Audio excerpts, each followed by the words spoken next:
নমস্কার, আমি বাস্তু কনসালটেন্ট দীপেন মন্ডল। আমাদের যে নিউমোলজির ক্লাস চলছিল তাতে তো আগের দিন আমরা সংখ্যা 7-এর ব্যাপারে সামান্য কিছু প্রতিকার জেনেছিলাম। আজকে আমরা জানবো যদি আপনার মূল সংখ্যা 8 হয়ে থাকে, মানে আপনার জন্মের তারিখ যে কোনো ইংরেজি মাসের 8 তারিখ, 17 তারিখ ও 26 তারিখ হয়ে থাকে, সেক্ষেত্রে আপনার মূল সংখ্যা 8।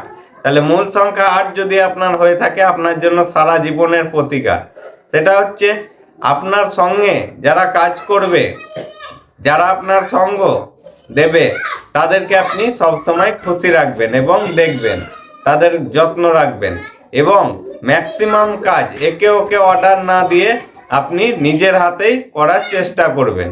আর তৃতীয় নম্বর, আপনি ভগবান শিবের পুজো করতে পারেন কিন্তু প্রত্যেক দিন। আর চতুর্থ নাম্বার, অশ্বত্থ গাছে আপনি কিন্তু সর্ষের তেলের প্রদীপ বা জল ঢালতে পারেন প্রত্যেক শনিবার শনিবার, সেটা কিন্তু আপনার জন্য প্রচন্ড লাভদায়ী হবে। তাহলে আজকে তো আমরা জানলাম মূল সংখ্যা 8-এর ব্যাপারে সামান্য কিছু প্রতিকার।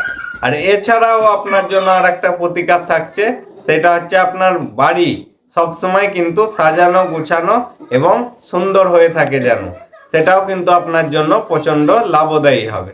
পরের দিন জানবো কিন্তু আমরা মূল সংখ্যা 9-এর ব্যাপারে সামান্য কিছু প্রতিকার। ধন্যবাদ, ভালো থাকবেন সবাই।